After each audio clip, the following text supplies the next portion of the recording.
then the community aspect alone of just like connection, witch to witch, magical practitioner to magical practitioner.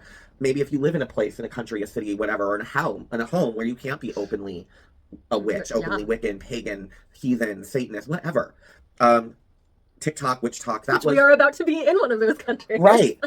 Like those are a place where people were able to find connection. And so yes, now glory be, President Trump has saved it, but and then everybody will be like, oh, he's a savior. I mean, it's the whole plan. He saves TikTok, then everybody comes together under him, Antichrist, Right. and the orange Cheeto one, and they will praise him, and he'll be the hero. Blah blah blah.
Hey, Hey, witches. witches. Blessed Imbolc. And happy new moon in Aquarius.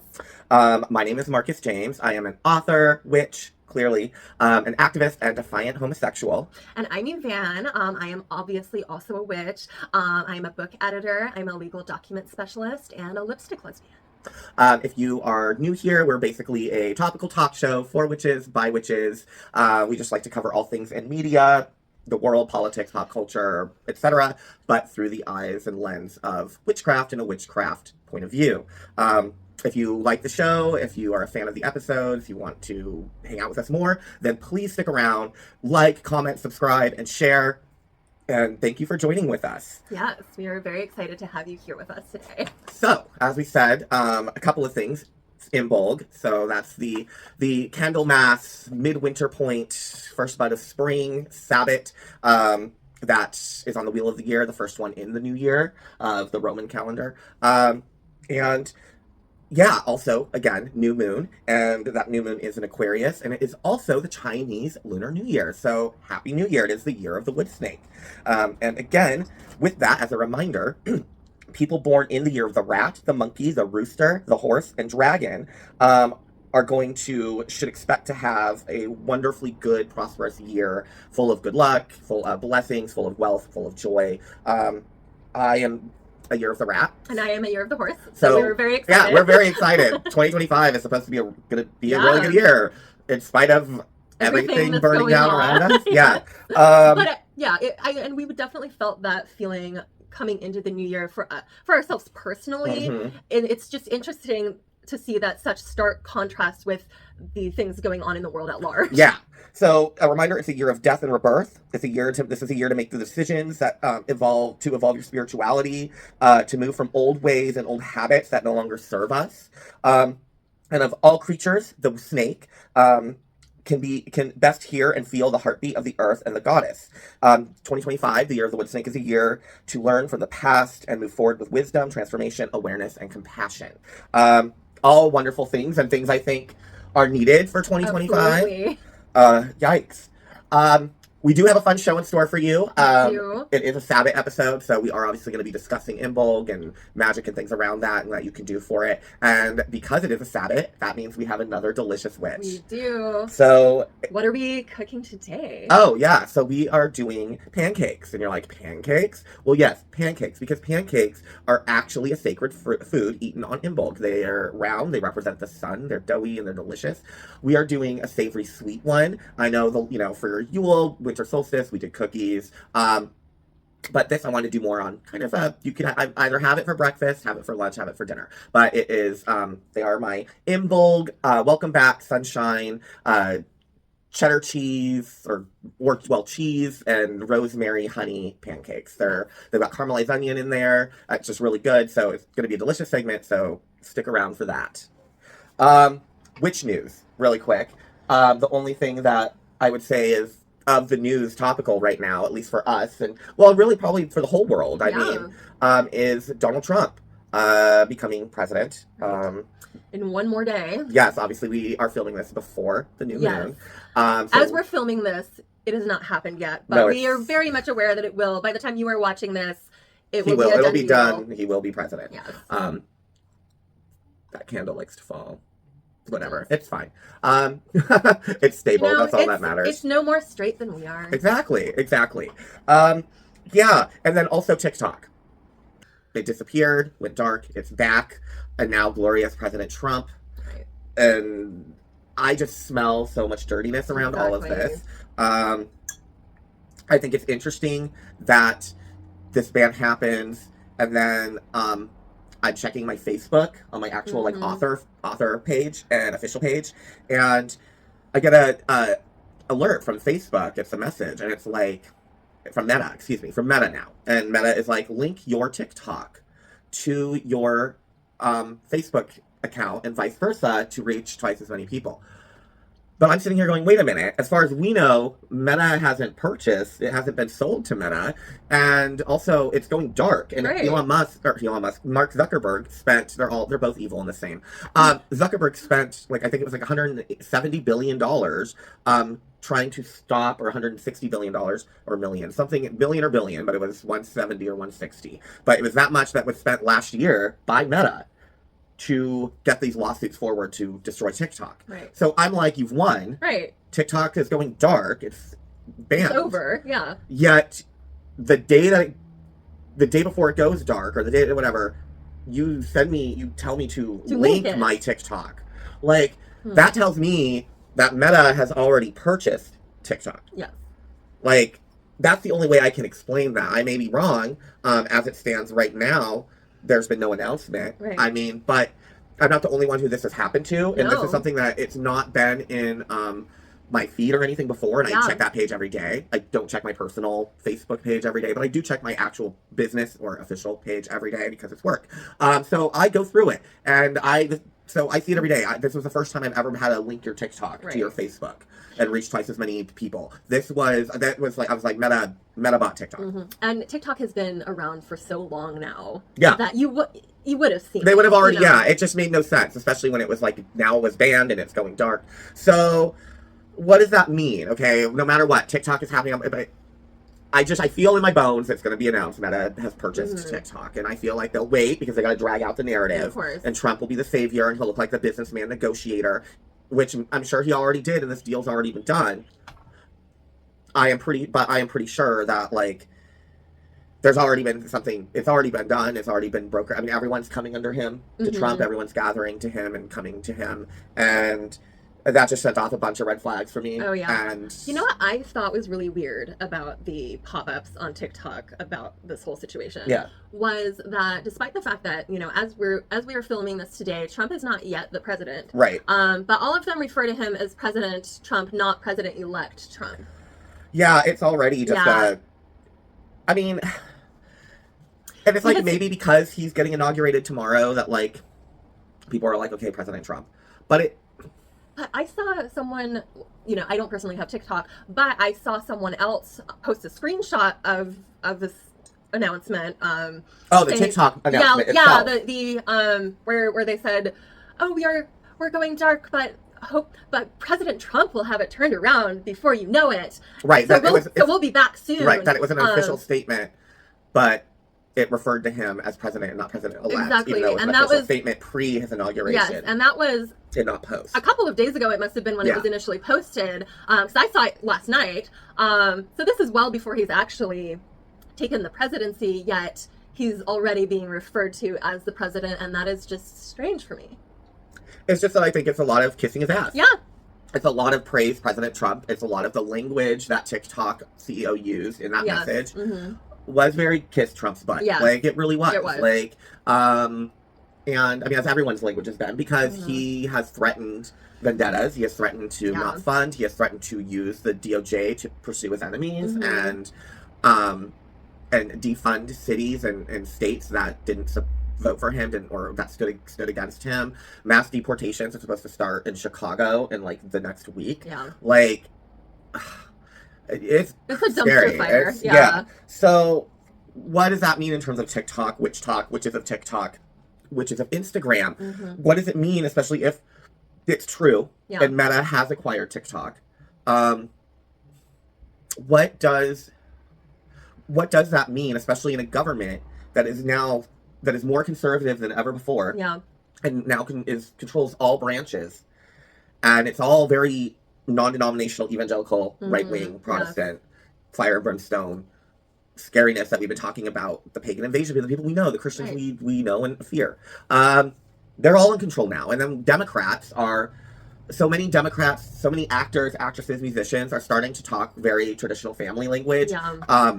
Something my partner pointed out to me that he started noticing on the red carpets, more and more actors, actresses, celebrities, etc., being like, of course I go to church, like making it more of an emphasis than ever before to be like, I'm wholesome. Right. Trump has appointed this like oversight committee to save Hollywood from itself, and it's Mel Gibson, John Voight, and some other scary, washed-up conservative actor or Hollywood person, and it's going to be very Hays Codes again. I think things are going to really resemble the 1980s.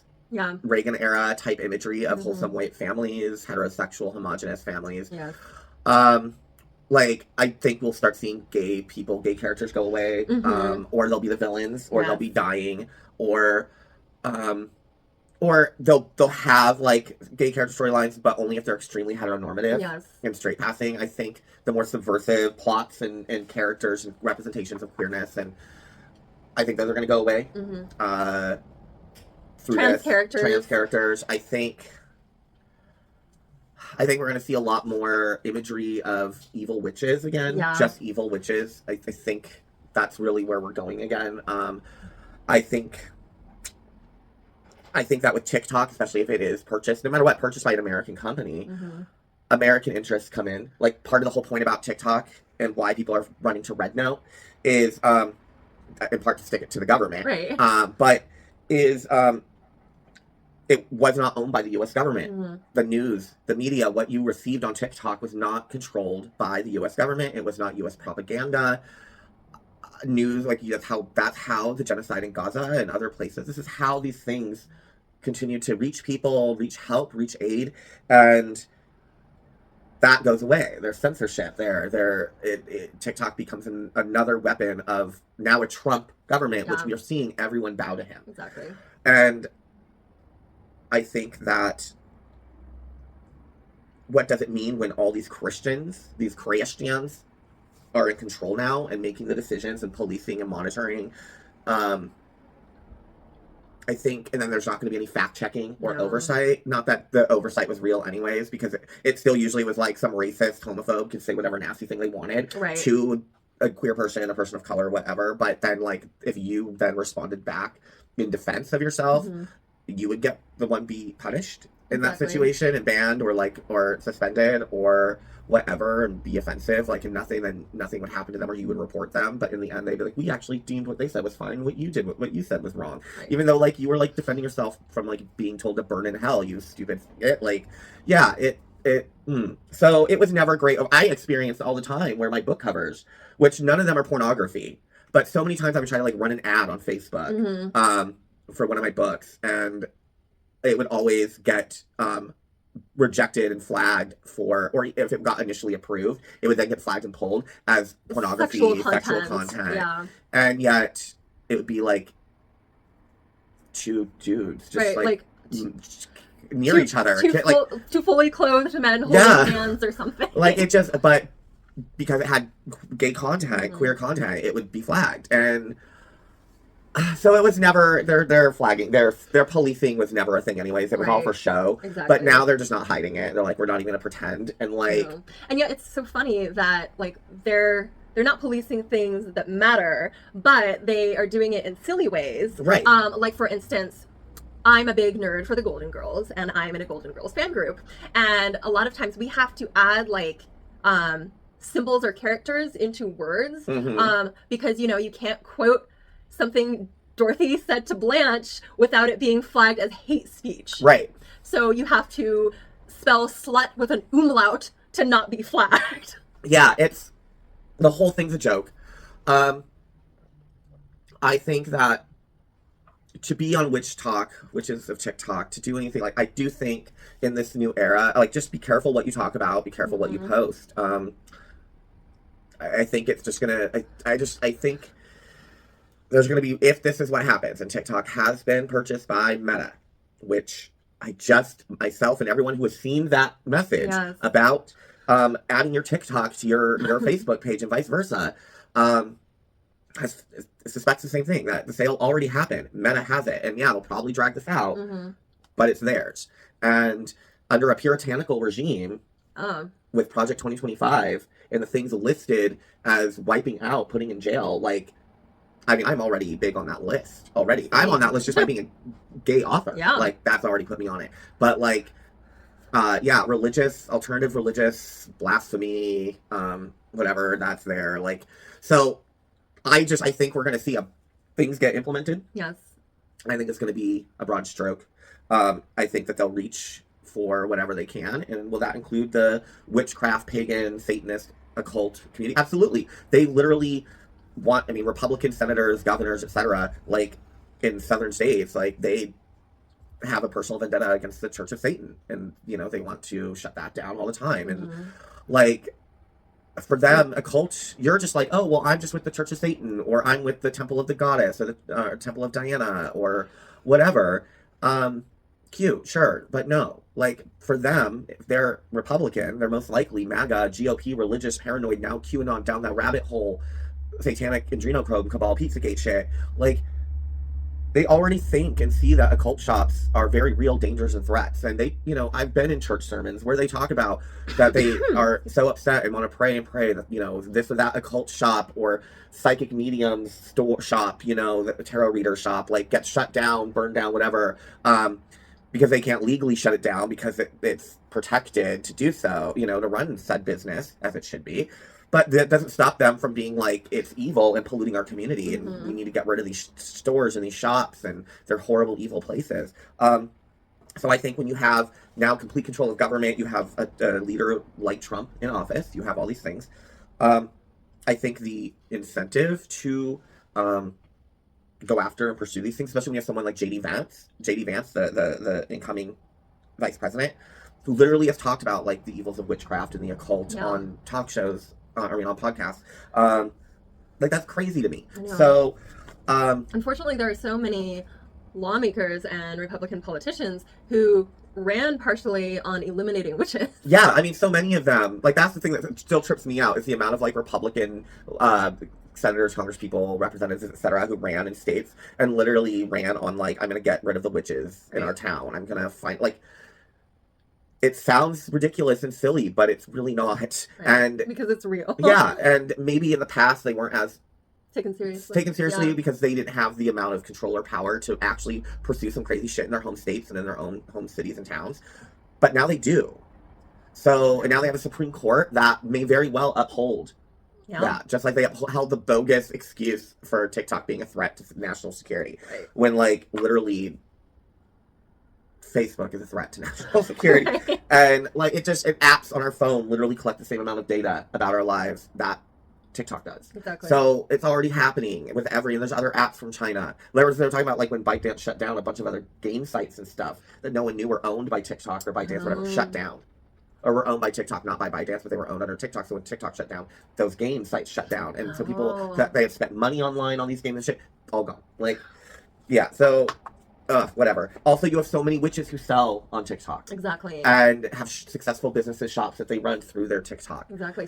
In some cases, exclusively through TikTok. Yeah. Or because they maybe do have a brick and mortar store, but, foot traffic isn't what it used to be. Yeah. And so a majority of their business is done through their TikTok shops or their Etsy shops. That's where they get most of their business. And how TikTok has literally helped their business and pulled their business out from, a lot of times, from being in the negative to being in the surplus. So, I think that then the community aspect alone of just like connection, witch to witch, magical practitioner to magical practitioner. Maybe if you live in a place, in a country, a city, whatever, or in a home where you can't be openly a witch, openly Wiccan, pagan, heathen, Satanist, whatever.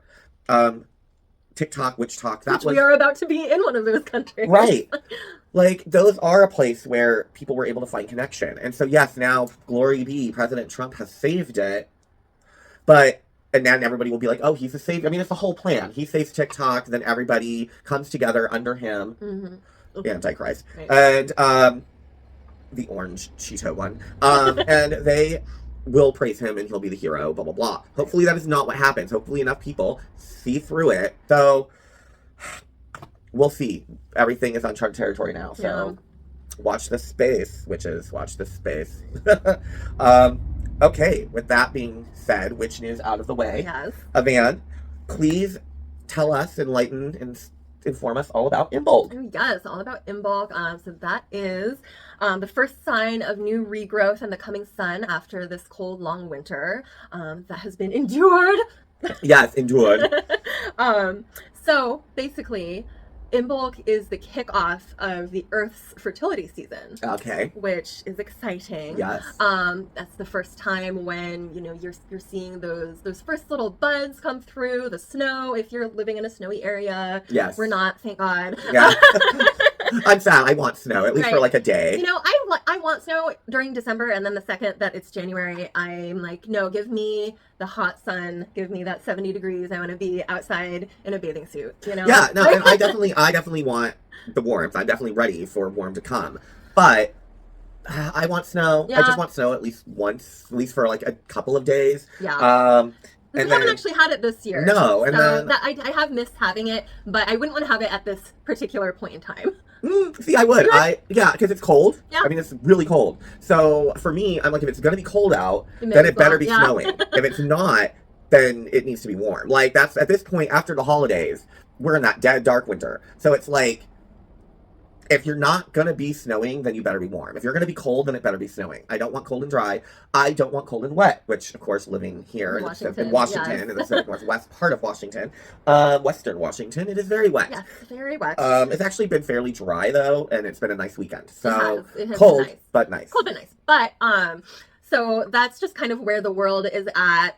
You know, if you are someone that follows the wheel of the year, you may be entering into a fertility season of your own. If you want that, if you don't, you know, you may be looking to cultivate other things, other areas of your life, looking to infuse them with new growth, new light, all of those types of things.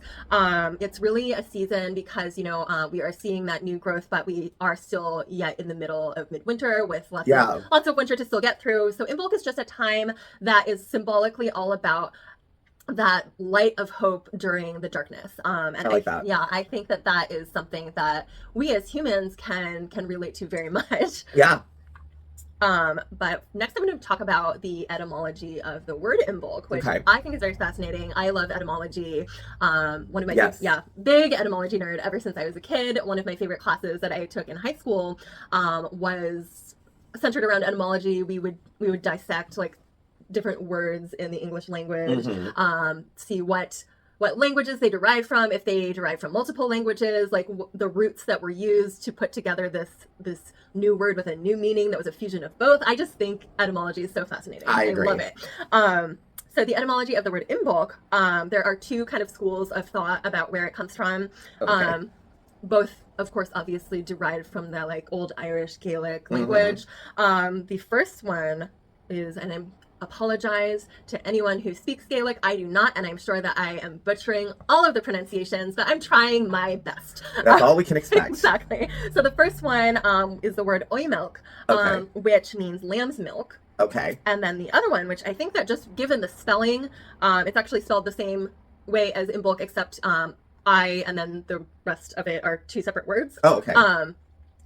Again, I'm not sure how to differently pronounce that, but those are the two words.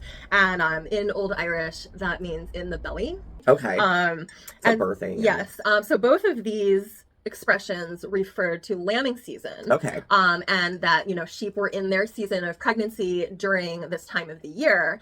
So that, you know, it was whether it was something that you as a human were also following and having the same experience, or whether it was more symbolic for you. Like this time of year is all about that like deep reflection, that hope of the future, that kickstarting that fertility season along with the earth doing the same thing. Right. Yeah, so it's just a really cool time of year. Love it. One thing that I found that was also really interesting to me was, you know, if you are in the US like we are, we observe Groundhog Day. Yes. And I found that that was actually evolved from German settlers in Pennsylvania. Oh, yes. Yes. And so they brought with them a tradition of weather oracles that centered around that Imbolc time of year. And so that's where we have the groundhog coming up out of the ground, and if he sees his shadow, he will go back into hibernation for another 6 weeks, and if not, then it will be an early spring.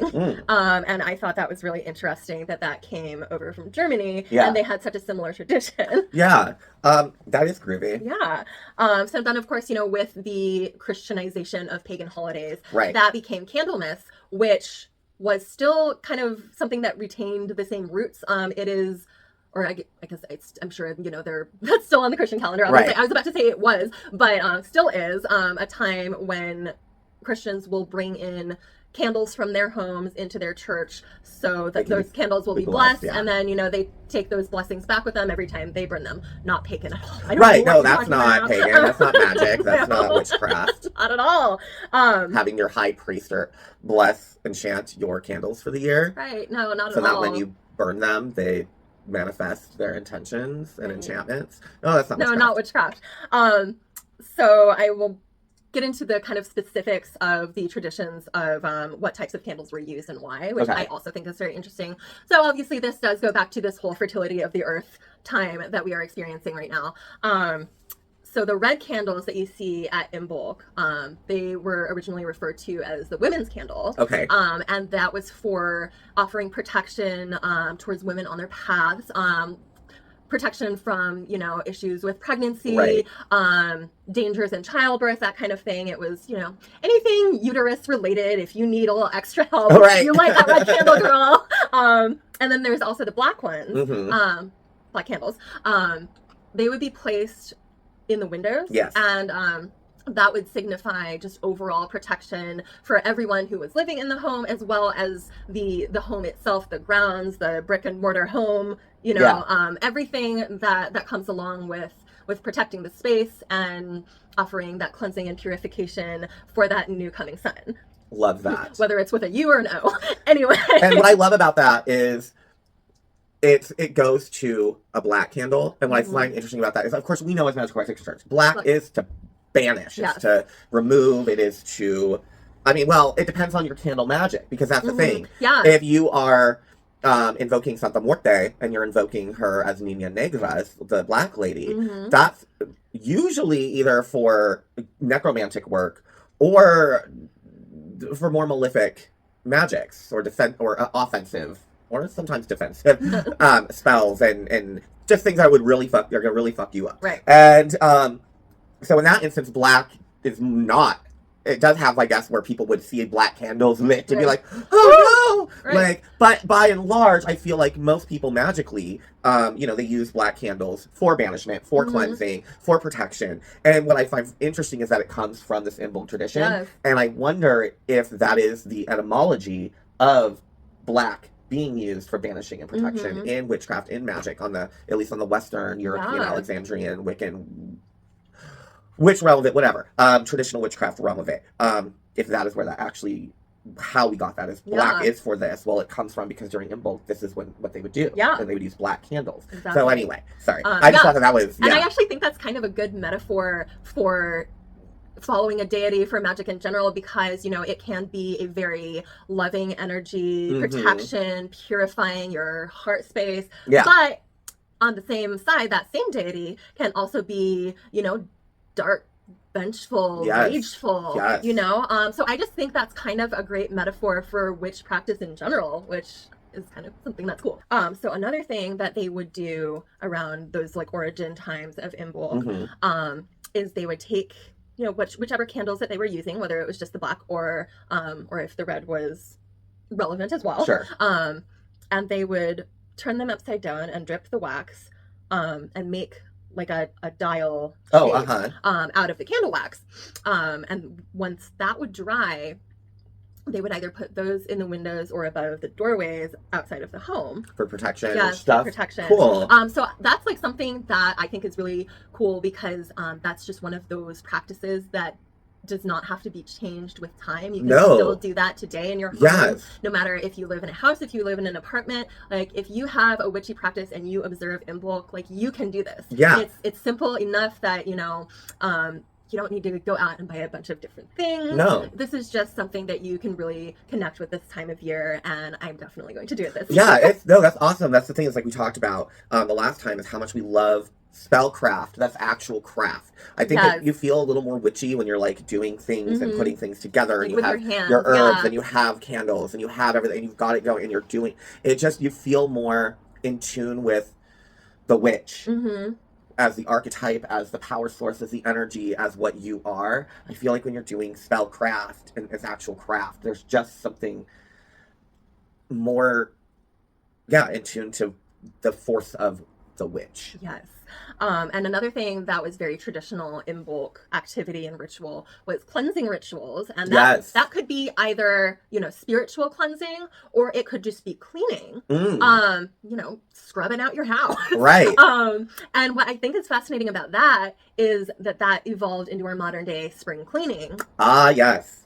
Well, on January 11th is the Witches' Day, which is the spring, when witches would spring clean. Yes. That would get their home, the midwinter clean, to get it ready for before Imbolc. So January 11th, you do the cleaning on the Witches' Day, and you get it all out. You do your home cleansings, you clean up everything, you welcome in everything, so that by the time the Imbolc starts, the new wheel of year begins, and and it's all new energies, new shits, new Sabbath magics that you're allowing in for the year. So I just think that's really cool. It's really cool. So I was also researching, and I found this traditional Estonian practice, which has to do with Imbolc, and I think it's really cool. So there's a drink that they will imbibe around that time, specifically the ladies. I forget the term of what the drink is called, but I think it translates to like woman's drink or something like that.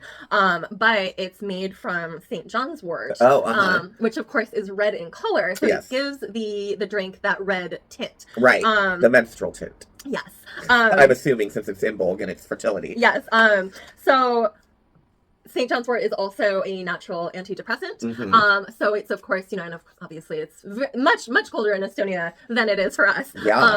So it's something that would just sort of bring a shine to your face after those long months of winter, make you feel in a happy mood. And what's interesting about this tradition is the men of the household would prepare it for the women and sort of have that be like a time to honor their women in their home. I love that.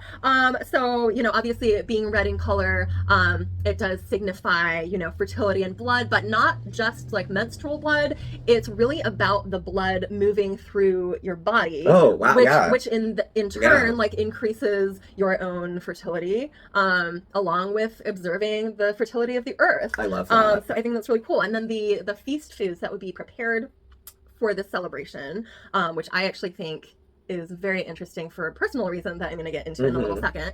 But they would serve eggs, milk, fat, like different meats, all of those just like animal gifts that we have, you know. And I actually think it's very interesting because those are the same types of foods that you are told to eat to boost fertility in modern day diets. Really? Yes. So I haven't really discussed this on the show yet, but let me take this opportunity, since we're talking about Imbolc, to kind of out myself. So I am actually going to be going through fertility treatments this year. I've had like a long, complicated journey. You know, there's been losses in my life. And so this year is the year that I'm taking the next step and going through all of this.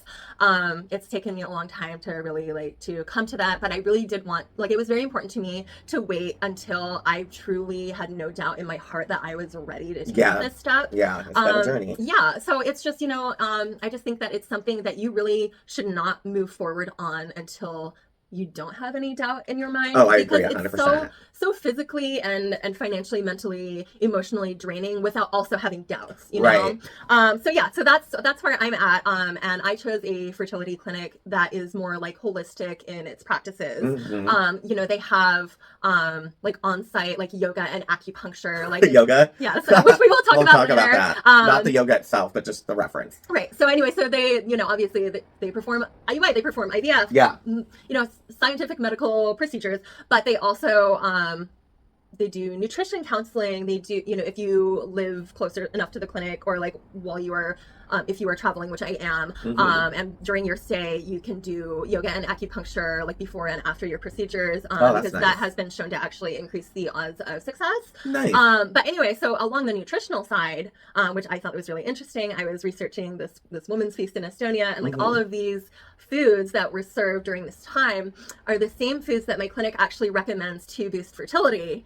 So I just thought that was so interesting that like these traditions have truly lasted and evolved over time and are very much still prevalent in the modern day. Well, and that's the thing though, right? The art and science of witchcraft. Yeah. Modern science, like medicine, all that stuff is derived from witchcraft. Like, let's be clear here. Like, medicine was taken, it went from witchcraft to alchemy, which was like the elevated mysticism in a cult if you did alchemy. And then from there, out of alchemy came medicines, came also, so like when they're like, well, penicillin was found in a fungus. Yes, but guess what? For thousands of years, that fungus in itself was already being used. Like, witches already knew that the fungus did alleviate shit.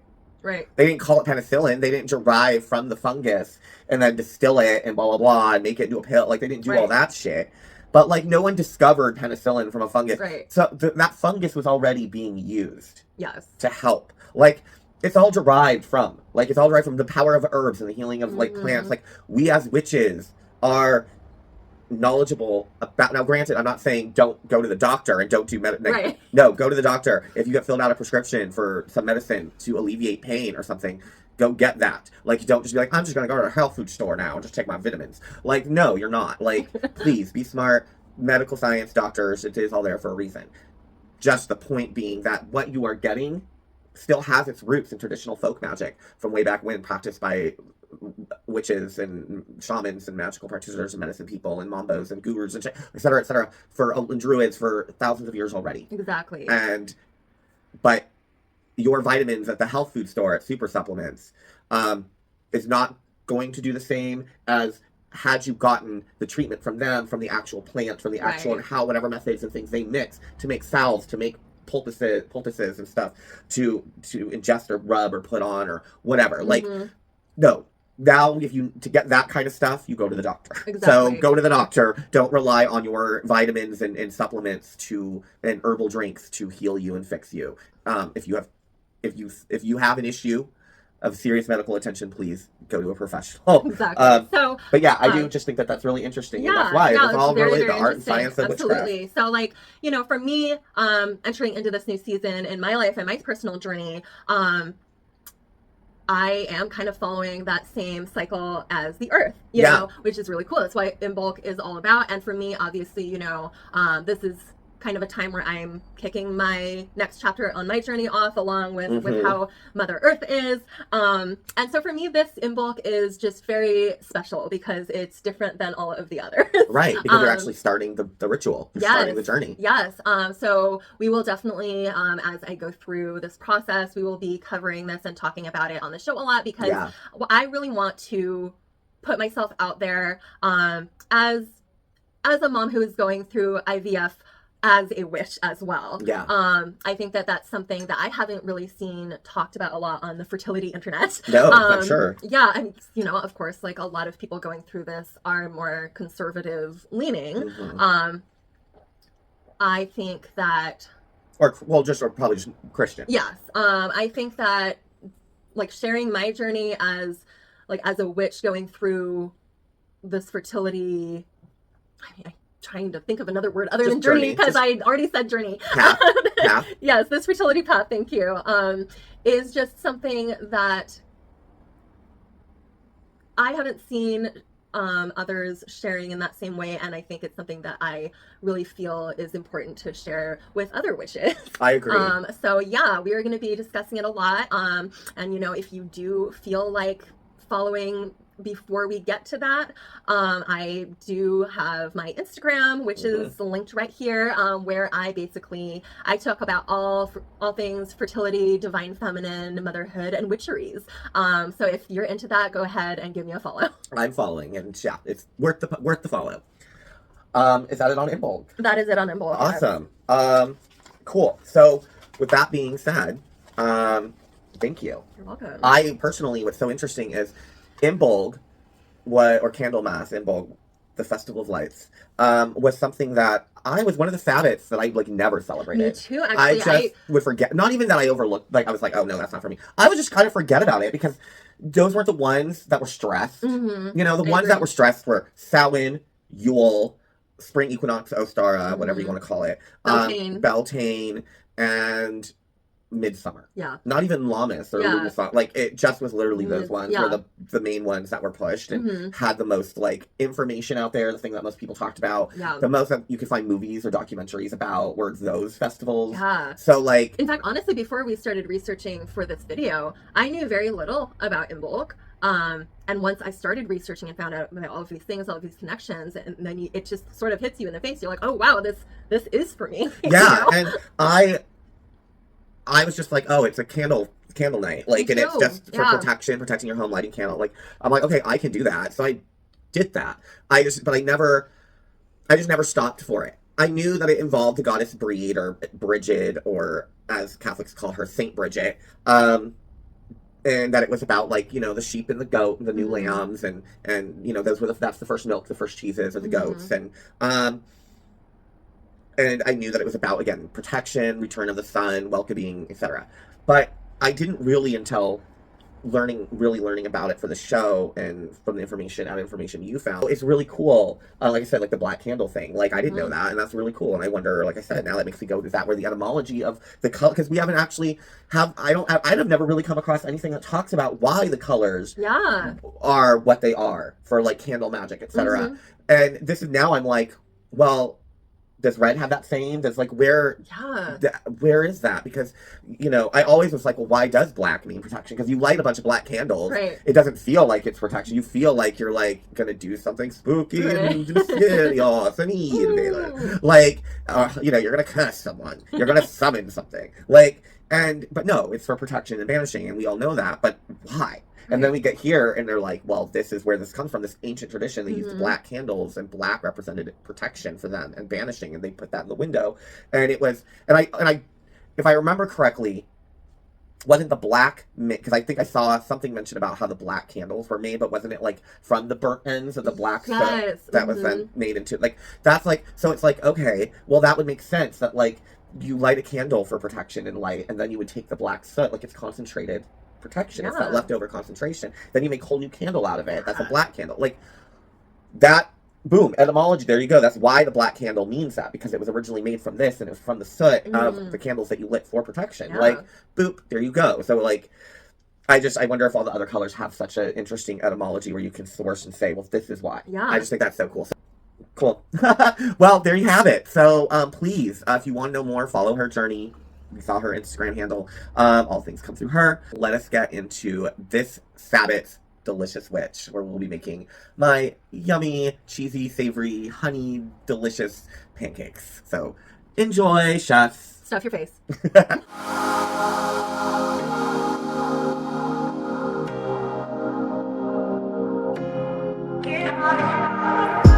So for this Sabbath's delicious witch, we are doing my Imbolc savory, honey cheesy, rosemary, sunshine pancakes.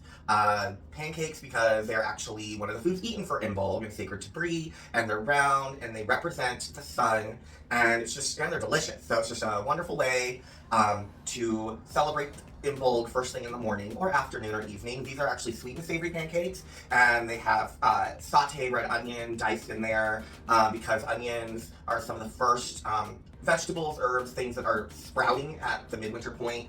Ramps, green onions, all these things are starting to pop out or have popped out. This is a good time to hunt and forage and find like ramps on mountainsides, etc., cliff sides. And they're like a greeny, really like herby onion leaf. Their ramps are amazing.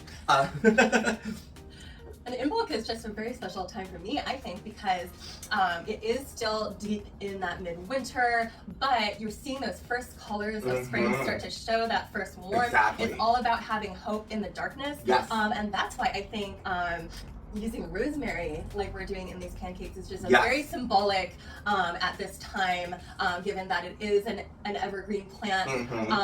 Yet it does have a more like sort of bright taste when it really does. Up, Rosemary is just, in terms of just not even magically, like magically it's one of my favorite Oh herbs, yeah, me too. of course. And it's an herb preferred by so many deities and spirits. And for good reason. Yes, but for just as an herb to eat and cook with, it's my absolute favorite. Oh yeah, it is my absolute favorite. I use it more than any. And funny fact, actually, in 2008, I was like living in Arizona at the time, in Tempe, Phoenix, and there's like rosemary everywhere, everywhere. Yeah. So for like all of 2008 or most of 2008. I was like cooking with rosemary every day in everything that I was doing, and I was just like on this rosemary kick. So yeah, so for this pancake, you're like rosemary. Again, sweet and savory. So it kind of encompasses all the foods and items that are sacred to the goddess Brigid, or Breed, as her Celtic Gaelic is spoken and pronounced. And also, you know, again, return of the sun. Let's turn that down. Not the sun. No, the heat Turn on the that pan. Up. We don't want that to burn. So we have like some sauteed red onion that I diced and sauteed earlier in a pan. You're gonna wanna use the same pan, and don't clean it out when you're done using it, because you want all that delicious oniony caramelizedness that's in the pan to flavor your pancakes when you cook them. Also, we have a blend of cheeses. We have a very, very strong cheddar, aged cheddar in here, and fontina shredded. And then, like we said, you want to caramelize either a yellow sweet onion, Vidalia Spanish, or a red onion. You just want to pick an onion that, once it's caramelized or sauteed, is going to have like a really strong oniony punch. And I actually do season. So when I do saute my onions, once they're diced, I put them in butter. I do a teaspoon of vegetable oil in there, because that way they have the high cooking temperature of oil, but you want the flavor of butter. And that's 3 tablespoons of unsalted butter. And I'm always a fan of unsalted butter, because you can control your salt levels and intake. And it's usually plenty flavorful just as it naturally is, you know? Especially if you are adding other spices and other things into your blend, Exactly. You know? Just keep working until they saute. You don't want them, like I have red onion in here, so I didn't want them to lose their purpley hue. And you just want to get them sauteed until they're translucent, kind of sort of caramelized, and then get them out of your pan, let them cool, because you don't want to add hot, drippy onion to your mix. Pancake mix now. So make your pancakes however you want to do it. Again, Delicious Witch is all about being accessible. Oh, 100%. So if you don't want to take the time, or it just is too much to actually buy like the individual baking ingredients necessary to make a pancake mix, then just get instant pancake mix. Exactly. That's what I have here. I have you know, whatever brand, Crustinge or whatever it's called, Crustation, I don't know. Crusties, whatever the brand is, whatever instant pancake brand you like, just use that. The base needs to start the same. Exactly. Which smarter, not harder. Exactly. Which smarter, not harder. Speaking of witching smarter, and I mean smart in the fashion sense, you'll notice that aside from just the new angle from the last segment, we have our chef's hats. Yes, we do. Which obviously are little cute conical hats. We love them. But what would be more appropriate for chef hats than the conical hat for us? So, hope you like them. We love them, and they are super cute. Back to the ingredients. So, we're going to sprig out our rosemary. And I'm sure if you guys have seen cooking shows, everyone kind of knows by now. Pick the stem and pull the leaves off. Pull it down from the stem to get them off. Obviously, you don't want the woody bits. So we're just going to go ahead and do that. Okay. Now, I'm not going to use all 3 sprigs because the third one was really big. So you want to just get like what I would say is probably like a tablespoon's worth of rosemary. And just dice that up. You want the rosemary fairly fine because it is going into the pancake batter and you're going to be eating it. Right, you don't want a whole mouthful of rosemary, much as you may love it for other reasons. Exactly.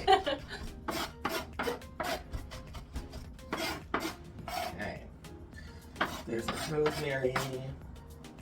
Oh, it smells so good. Yeah, make sure you're using fresh rosemary. Do not use dried rosemary in this. That will be disgusting. Right. Use fresh rosemary. Rosemary! And then go ahead and get me a cup of cold water. Okay. Now in this situation, we are literally just following the instructions on the packaging for the pancakes. Cup cold water, pour it into our pancake mix. Give her a whisk. Whisk it up.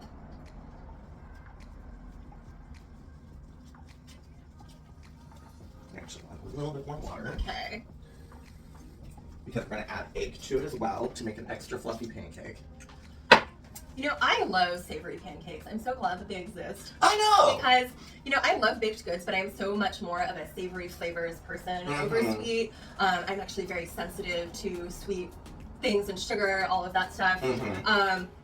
So it's just always nice that there is an option to make something like a pancake into like a more savory, cheesy, you know? Yes, absolutely. And I'm just a fan of like sweet and savory together as a combination for like everything. And I also just like, this has all my favorite. I love cheese. Exactly. This has honey in it, so you got the pairing of cheese and honey, but with and then rosemary, and it's all these just like comforting, just deliciousness. Exactly, just built to get you through that last push of winter. Exactly. So next we're gonna add 1 egg. This is kind of where it hybrids with the waffle recipe. Right. There we go. It's such a pretty yellow color, like I know. into the batter. I love it. And that's the other thing is the egg's gonna help give you more of that golden color. Oh yeah. Perfect to welcome that sun back into the sky and into your life. Now, as witches, you want to make sure you charge your rosemary sprigs before you do your cooking. You want to make sure that you are telling them what to do, as we've talked about before. Yes.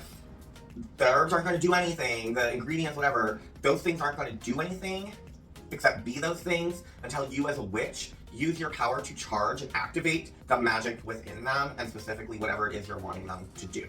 So make sure you've charged your rosemary sprigs before you do the chopping and dicing, or you can even do it while you're afterwards. Just make sure before you put it in the pancake mix that you have activated the magical properties of your rosemary, so it brings to each person who eats it the desired intention.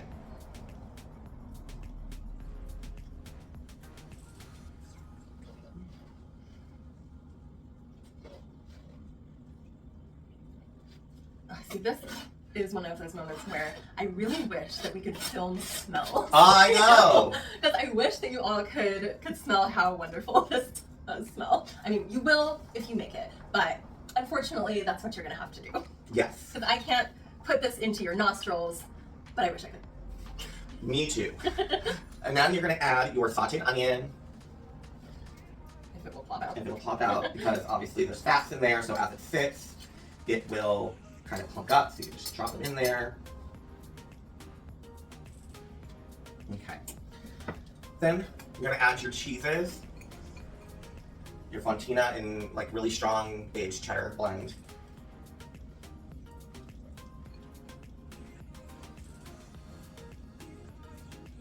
So actually, let's switch to folding it. That way we don't build up the gluten anymore. And make it tough.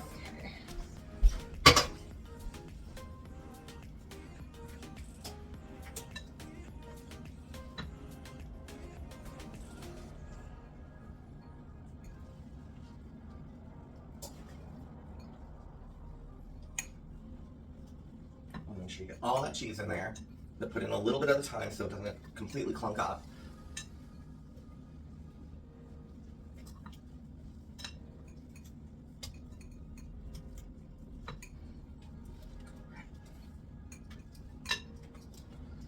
This is totally making my stomach start to growl. I know, I'm like, oh, it's so good. I want to Right? eat.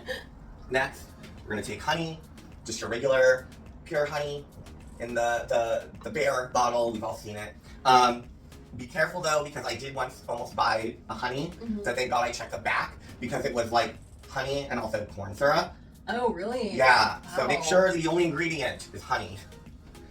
All right, and you're gonna do probably like 3 tablespoons in there.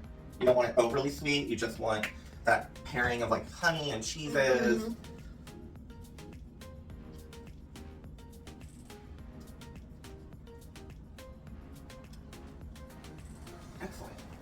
Then we're going to take our warm pan, which was warm. Now we'll have to get it rewarmed. Right. She's fickle. She is fickle. Mm-hmm. So then once your pan is warmed, you want to go ahead and add 2 tablespoons of butter. Make sure that your pan, get it warm, get it hot, but then drop it down to a medium heat. If you have like low 1, 2, 3, 4, 5 to high or whatever, then you'd want to put it like between the 4 and the 5 once your pan gets really hot. And then you're going to go ahead and put about 2 tablespoons of butter. And listen to the sizzle. Listen to the sizzle. And remember, this has all of those delicious bits, oniony bits going on from what you sauteed. So you're going to have that flavor in the pan.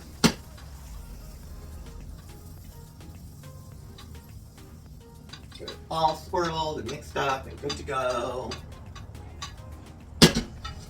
Then, our ladle. Move that out of the way. Take our ladle, go ahead, we're going to drop our pancake into the pan.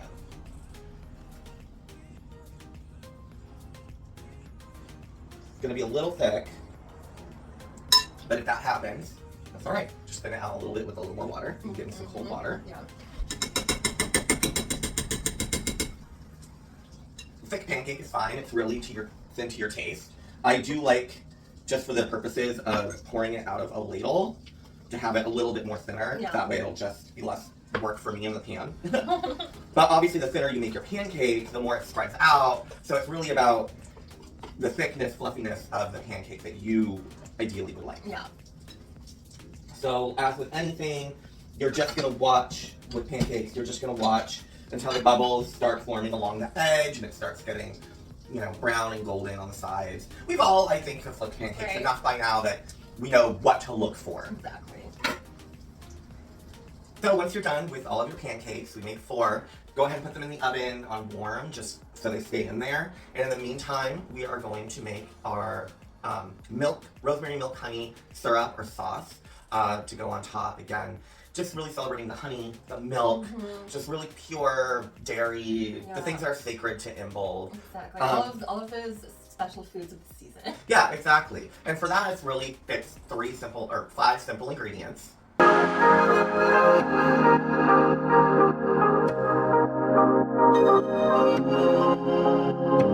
So now we have one going from earlier, and like I said, the water is really to your preference of how thin or thick you want the sauce to be.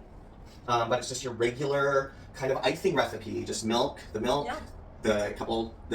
tablespoon, whatever, of cornstarch, the diced up rosemary, the 3 tablespoons of honey, and then just get that really smooth and silky and warmed in your saucepan. Obviously, stir with intention, whether it's always remember whether clockwise or counterclockwise or Widdershins will depend whether you're manifesting or banishing, evoking, invoking, what you want, etc., what you're after.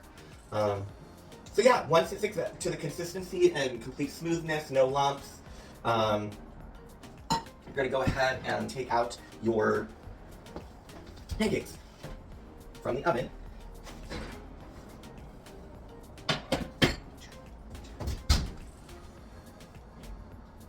So once you've done that, you've got your plates, you're ready to plate up. Clean hands always, before, after, during, just constantly wash your hands. And then with clean hands, just grab a pancake, how many you need or want. Ooh, that is hot. Then with a now clean ladle, I'm gonna go ahead and ladle some of that milk syrup right on top. Get that all over. Of course, according to how much you would like to put in your mouth. Yes. If you are a soaker, then go ahead and soak. Is that enough? Oh yeah, that's enough. Perfect. Okay. Excuse me. And then we're gonna eat. Yeah. But we need forks for that. We do. All right. So we got our forks. We got our delicious pancakes. I can't wait.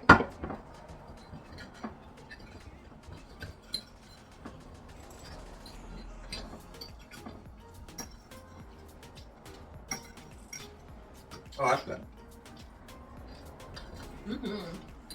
I love that cheese in there. Yeah, the cheese is really good and caramelly. Yeah. So there you have it. Cheesy, honey, oniony, rosemary, delicious Imbolc pancakes to celebrate the returning of spring, the midwinter, motherhood, new life, positive energy. So with that, we are about to stuff our faces inside this pancake. So I will show you that. Yeah, you don't need to see that. No. So we hope you enjoy the recipe and see you later. Bye.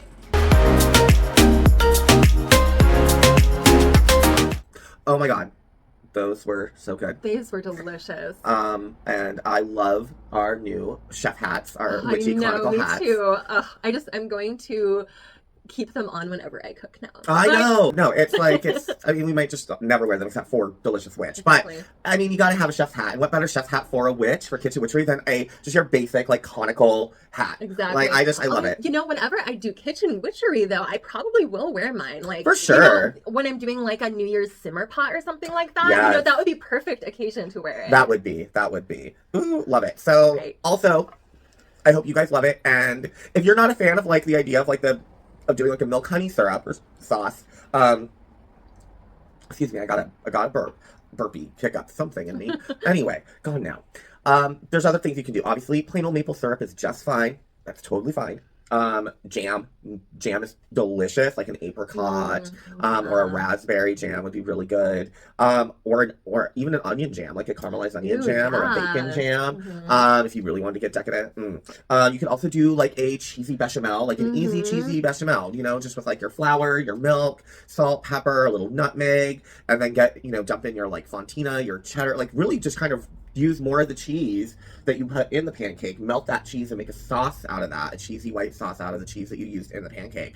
And then just drizzle that over the pancake for like a nice, like fun, like cheesy, savory dinner. That's just, anyway, so many things you can do. So let me know and, let us know in the comments what you think. If you enjoyed it, if you tried it, what did you put on it? Did you change anything up? If you're not a fan of onion, if you're like, I don't, then leave them out. If you're allergic to onion, leave it out. Like if you don't want to use honey, you're not a fan, you can leave it out. It's all up to you. If you just want to make pancakes, you just want to take that Bisquick or whatever other brand, the one that I can't name of, but that I have with the K and it's blue and it's like crusty or crustaceans or Crustophorans, thousands. I don't know, but that's the brand I have. But if you just want to make pancakes, just plain old pancakes, make plain old pancakes. Just make some pancakes and stuff your face and enjoy. Exactly. Just like we did. Yeah, just like we did.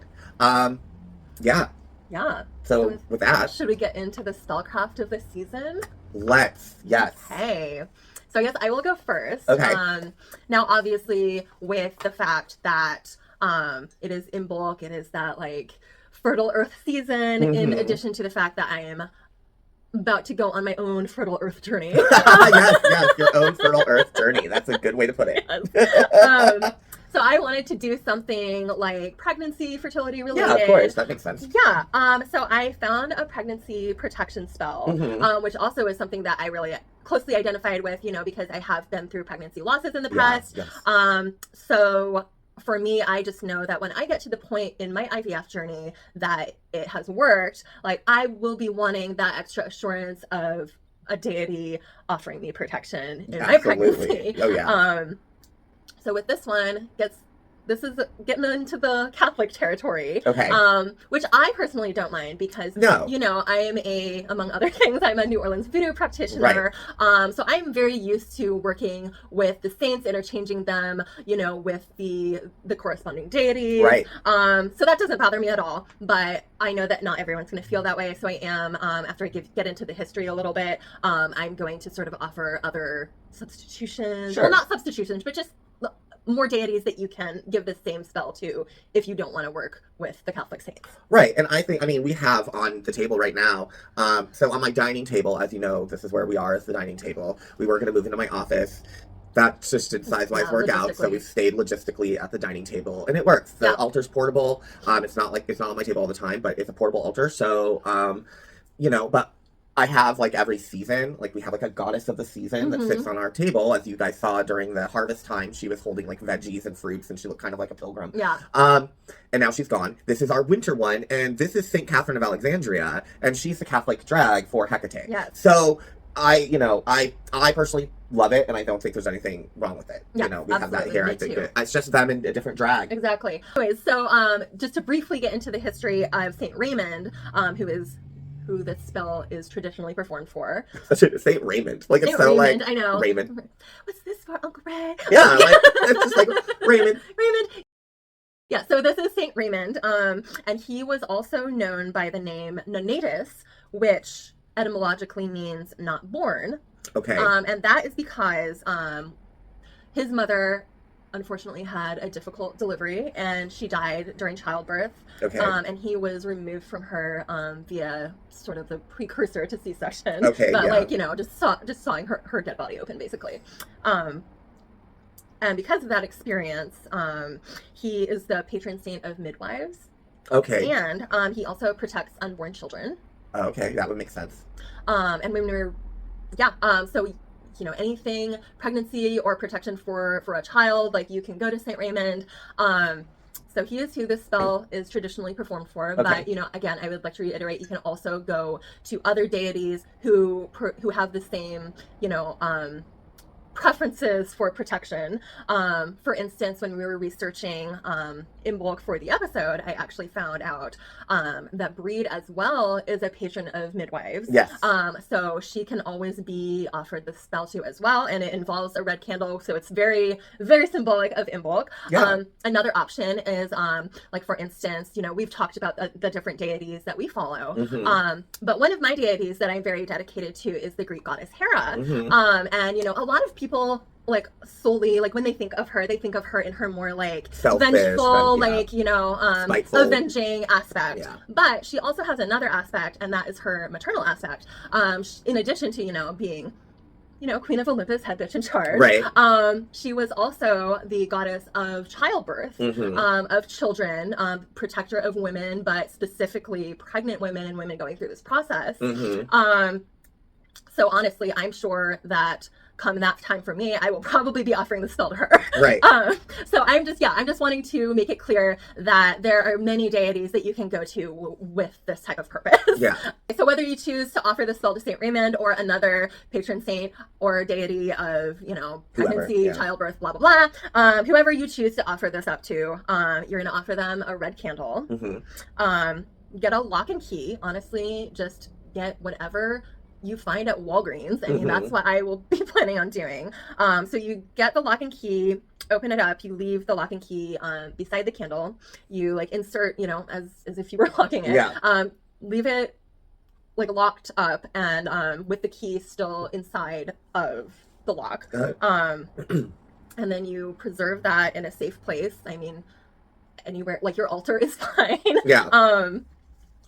But through, you know, your journey of pregnancy, like leave that for your deity, let them take care of it. That lock represents like the protection that they are offering for your child, for your womb.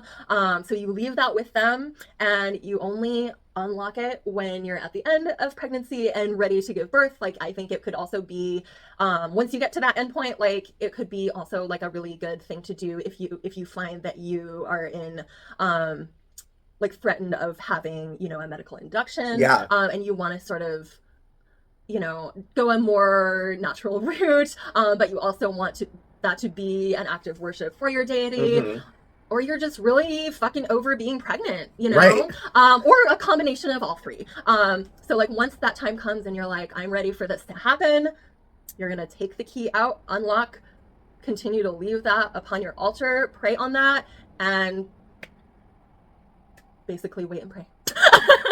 Anyways, wait and pray. So that is my pregnancy protection spell, and I am definitely planning on doing it once that time arrives for me. Right. Now, and if you're not necessarily following a deity, I was just thinking how you could tweak this. If let's say you don't really follow a deity, you could also, instead of prayers or chants or hymns, that could also be affirmation manifestation. Yes, that's true. Just the spell itself. Love it. That is cool. Well, thank you. Yeah. That is really cool. And I assume you will be absolutely on that. So mine is about cleansing because, again, spring cleaning, Imbolc's about cleansing. And this is cleansing not only on a magical energy auric level, it's also actually cleaning. So you are going to create an infusion of peppermint leaves with boiling water, and you're gonna let them steep for 3 hours. And you're gonna want to do this in like a bucket. So you're gonna get a bucket, and you're going to pour a bunch of hot. So I would say maybe use a pasta pot to boil that water. Peppermint leaves, just mint, peppermint. Honestly, I mean it's like peppermint, but you can do mint. Either which, if you can't. But usually at this point, you can go to the grocery store and find a package of peppermint as well as mint at the herb section. Other people, maybe you grow it. Just get yourself some fresh peppermint or mint leaves if you can't find it. Put it in, like I said, put it in like a bucket, pot, whatever, with full of boiling water. Let it steep for 3 hours. Put that preferably, if you can, in the sunlight so it can soak up all of that solar cleansing Imbolc power. And it'd be ideally, of course, that you do this on Imbolc. Yes. And add 3 tablespoons of Florida water to the bowl. If no Florida water, that's fine. Just make sure at the very least it's the peppermint or mint water that is being steeped. If you have Florida water, holy water, any other type of magical cleansing charged water, rainwater, ocean water in a jar, seawater, lake water, whatever, add it. And also make sure to get a new broom. So you want to use a new broom because this is going to be one-time use. It could be a commercial broom. It could be, you could go to the forest and find like a branch that has a bunch of like leaves still on the end of it. So it's like still like a broom. It can be a bushel of rosemary. It can be whatever, it just needs to be like in broomness, right? And you're going to, but ideally you're going to use a new broom. And you're going to sweep east to west in every room, collect all the dust, burn it, then toss the ashes out. Don't burn the dust, and toss the ashes out. And then once that is done, you're going to take the broom, dip it in the bucket, and sweep or mop the floors from the center of the room out. And you're going to do that in every single room. And at this point, you want to do widdershins counterclockwise because it's all about the banishing, the cleansing, the removing, the making anew. And of course, at this time, you can chant, you can do affirmations, mantras, prayers, spells, cast, however you want to do it, or just concentrate while you're doing it. But you want to do it widdershins, counterclockwise, the witch's way, the witch's dance, and do that in every room. So you don't forget your 7 veils. Exactly. Stevie, are you there? Very twirl. So then you're going to do that center out, hit, once you get the walls, whatever, complete. When you're complete, then dump the wash water outside and discard the broom at a crossroads. That could be on a trail, that could be down the street, and the road splits and whatever, your alley back, whatever. Carve one in your backyard from your doorstep. I don't know. Like, you can actually find a crossroad really kind of anywhere. You're going to discard your broom at a crossroads. Ideally, if you can find like a trail or something. I don't suggest leaving it like a crossroads in a cemetery. We will get into doing at some point, like doing magical work in a cemetery, the do's and don'ts. Don't leave a broomstick in a cemetery crossroads. Just don't go into a cemetery and like leave broomstick behind unless you're like leaving it for like a witch that you knew and they're dead and they're there, or they were like a famous witch and people leave shit for them, like, then sure, fine. But like on average, if you can find crossroads on trail, there you can find a crossroads. Don't do it in a cemetery. That's one of the don'ts. Do bring offerings though. Yes. And an open heart. And that's that. Leave it behind, girl. Walk away. Witch be done. And your house will be fresh, clean on all levels, and your floors will be nice. Yes. All about your floors. Exactly. I mean, I always wash my floors with Florida water. You do? Yeah. Here comes our least favorite part of the episode. And yet we do still oddly enjoy it. Yes. But it is like our least favorite. It's but it's still our favorite. Like, we still enjoy it, but we also are just like, it's torture. Pagan Invasion, Volume 3, Meditation, Pathways to Deception. Now, I need to correct myself here. In the last episode, I got them mixed up. I did that thing where one eye sees, like, I was looking at the episode list on YouTube, and one eye saw, like, Pagan Invasion, Volume 3, and then my other eye saw episode 4 where it said Invasion of the East to the West or whatever, and so then I said that is what we were going to be watching. That is not what we were watching. It is Meditation Pathways to Deception about yoga and meditation. The next episode is the invasion East invading the West or seducing the East seduces the West. Yeah, it's sexy apparently. And people just makes you want to whip off all your clothes. Yes. So in this we are once again at the Crystal Palace Yes. in the land of crystal mountaintops. Oh, excuse me. The castle is not. It's not a crystal palace. It is a regular, like, brick and mortar Camelot castle. But it is surrounded by the crystal castles, as you have seen in the images. And once again, we are on the throne of paganism and despair and deception with Carol Matriciana and Chuck Smith Sr., who I believe is a pastor. Now they're going to try to scare us about yoga and meditation. They refer to meditation as a religion, but then they refer to it as an evil Eastern cabal of demonic Satan influence that was planned / put in motion over 100 years ago by a group of yogis, gurus, and mystics. No. What I find funny about that right away is that they refer to it as a religion, meditation as a religion, and then which they're already like trying to refute that it is, but then the first thing they do is refer to it as religion, which, I mean, meditation isn't religion, but they refer to it as such, but then turn around and refer to it as an evil Eastern cabal, and that it was planned and put in motion over 100 years ago. And that they came out of how yoga and meditation and the practice of it find its roots in Calcutta, which they refer to as the black magic capital of India. Yes. I know. There's just nothing to even, like, it's racist. It's so racist. And evangelical Christian nationalism, evangelical, non-denominational Protestant is mostly white and so racist. Yeah. It's so racist. Oh my gosh, it is. So they also get into Parahansa Madhavisagi, who was an enthusiastic reformer of yoga in the 19th century. Okay. So I think that's where they were coming from with their comment about yoga as a practice being only 100 years old. Maybe, right, because he... Which was around the time that he sort of, they say, reformed yoga in a way that appealed to Westerners. Right, where they were like, hey, this is just like the science part of it, or this is just like the exercise, physical part of it. Right, but yoga as a practice has been around for several centuries. Yes, so it just thousands of years. Yeah, so the fact that they stated that it was a practice that originated 100 years ago, which is what Carol Matriciana said, that is not true. No. One other thing that I thought was really funny that they did was they claim that yoga as a practice claims to offer freedom from financial struggle, and that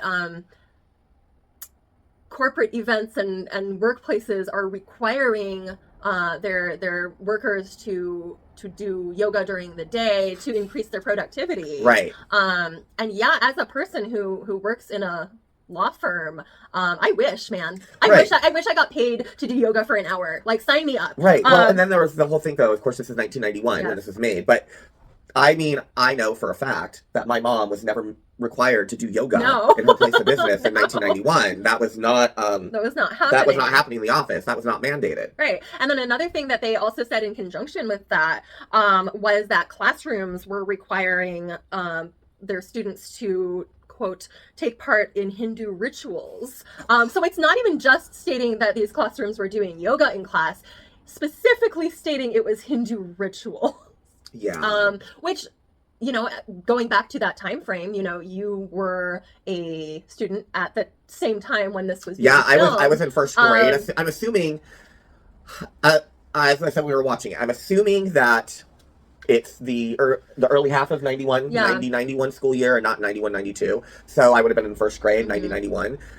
We had nap time. We just still did nap for like a half hour. Like, it was like resting. We'd like lay down on a mat for a half hour. And it was like kind of just, I always thought even back then it was just kind of us gradually weaning us off of nap time from preschool when you're doing it for like 2 hours. And then kindergarten it's like an hour. And then first grade it was like a half hour. And then second grade is when we started playing Heads Up 7-Up. So then you put your head down and turn the lights off. So I think that was kind of like a gradual shake you out of doing naps as you progress. But there was never any meditation focus. No, it was go to sleep. It was go to sleep. There was never, and then when we had PE, like we did play PE, we played kickball. Yeah. We did softball. We did t-ball. We played we played black bear. Where you'd be like, black bear, black beer. And then if people like moved, then they were like, whatever. And like, but we never, and sometimes they drag out the tumbling mats and we do tumbling in our clothes. like, because there was no locker room. Like, it was like we were elementary school, so you just went from the classroom straight into the gym, and you just did shit in your clothes, and then you went back to class. But no, we never did yoga, we never did meditation, we certainly never did any Hindu ritual. And the footage that they were using for this segment, it was clearly nap time, and then there was also a scene, you know, where the children are raising their arms, and so it's clearly like one of those times where like you're singing a song in the circle, you know, circle time, story time. Yes, it was. It was definitely just like a circle story time. But apparently, according to them, it's a Hindu ritual that these children are being forced to take part in. But these manipulations that they just always use. They use innocent footage that is unrelated to whatever the hell they're talking about, but they twist and connive and, in a way, and manipulate it to try to scare Christians into fearing that, like, this is what's really happening in their schools. And here's the thing, now we're seeing these book bans. Now we're seeing the Ten Commandments being brought back into classes, the Bible being taught back in schools again. And this is all from then. From 1991, when they were scaring and saying this stuff, Hinduism, meditation, Hindu rituals to Hindu demon gods are happening in your classrooms. That was all put in place now, or back then, to one day hope that they would have enough power to then get the Bible brought back into the classrooms and blah, blah, blah. That's what all that Pagan Invasion, that's what this was being used for. We're now seeing the direct results of this series we're watching. We are now actually seeing the seeds of this and other programs like it back then and now. What come into play. And this was put into motion 40 years ago, right? So then they get into how yoga is a religious practice used for making contact with a dark spiritual realm where, you know, you would then make contact with these Hindu demon gods and open up your body. That yoga is literally about opening up your body to the possession of Hindu demon gods. And then once again, they just continue to show footage from Gods of the New Age, the film companion to Carol Matriciana's book of the same title. And then claim that Hindus feel no charity, empathy, and care for poor people or sick people. And they blame the entire Indian caste system on Hinduism. And that is not true. No. That is not true. Not if anything, the Indian caste system has a lot more to do with the British imperialism and the foundations of society and aristocracy that they introduced in India. Yes, there were obviously kingdoms and palaces, but the modern caste system we're seeing has direct influence from colonialism and Christian Protestant influence and colonialism mixing with their own issues with misogyny that all societies just have because men are dicks, especially if they're straight men. Not all straight men, hashtag, don't want to leave you out. So, and if you're watching this, you're probably not a dick. Yeah. And you better not be a dick. If you're a dick, don't watch our show. Exactly. No. My thing is the claim that Hindus feel no charity or empathy or care for poor people, when I know just from like other type of films, documentaries I've seen on just like other issues in India, like on like the poor or the poverty issues or the caste system, where people who are Hindu work for nonprofit reach out charity aid organizations to help the poor. Like, they're Hindu. They're helping the poor in India, and they're Hindu, and they're Indian, and they're helping their own, and they're helping women. Like you have women's foundations and charities for, you know, in India, and to help women get out of their abusive relationships that they are in, those like dowry like marriages that are like become really abusive, and like they help the women get out of them, and they're Hindu, and I just the amount of manipulation, because this isn't for anyone but Christians. This is for the next generation, because they're hoping the schools, Sunday schools, will show this in like the teen classrooms, or that parents will watch this. And the whole point is to empower the next generation of Christian warriors who are now adults and now in power, with their ideas of what these religious beliefs are. And then that's the bigotry and hate that Hindus and other people are confronted with. And their religion and their faith is demeaned and torn down by these people who are so stupid, who have never educated themselves. Their education comes from Christian philosophers and Christian authors and leaders of thought, as Carol and Chuck are referred to. Yes. So stupid. At that point in the show, they bring on this man called Dave Hunt. Oh, yes. An author. Yes, use the term loosely, and they also refer to him as a cult expert. And cult, C-U-L-T, not a cult, right? No, cult. C-U-L-T, yes. Right, because everything's a cult. Yeah. So he has written such joyful title as peace, prosperity, and the coming Holocaust. Oh, okay. The Archon Conspiracy. And America, the Sorcerer's New Apprentice. Oh, yes. Oh, yes. There was a byline title to the Archon Conspiracy. Psychic Powers of Darkness. Oh, yes. So it was the Archon Conspiracy, Psychic Powers of Darkness. I have no idea what that's about, as you can see from the cover. Oh. It's just, it's weird, and there's the, like, White House, so whatever. Oh, he talked a lot about, you know, meditation running the Pentagon. Yes, he did. Several times. He did. He talked slating it with, like, how they'll do, senators and congressmen and whatever are now encouraged to meditate before they vote on a bill. Mm-hmm. So meditate on a bill. Like, we all know what that means. Like, meditate. Like, yes, please, actually, before you cast your vote, please, yes, do meditate on what you're voting on before you cast your vote. And make sure that you are doing the right thing by your constituents and the people of your country. Right. Like, you should meditate on things. But all meditation is evil. So, So basically, he says, he creates this situation where karma is... So, for instance, like, if you are an abusive man that is beating your wife, you will come back in your next life as a wife who is being abused by her husband.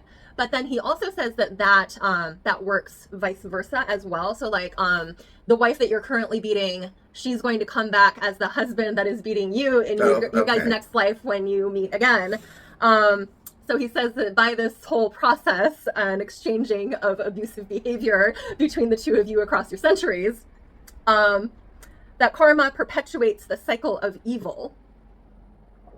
No, but okay. Yeah. So clearly this man has no idea what the word karma actually means. And he has really just created this whole runaway train situation with this definition. But I thought it was funny. Yes, yes. I did like how he said that yoga is the only escape from the wheel of karma. Oh, yes.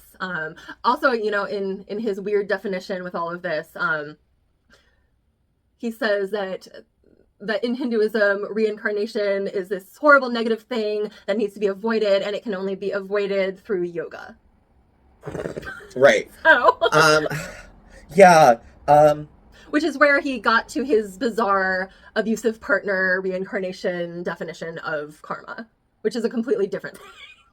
Yeah. So that was, yeah. Yeah. So Dave Hunt, there was also, these are obviously, again, there's underlying racism in all of this. Yes. And just bias and bigotry in all of this, because that is what most Christian nationalists, this white evangelical denominational, most of them are low-key racist. Yeah. Sometimes less low-key. Yeah.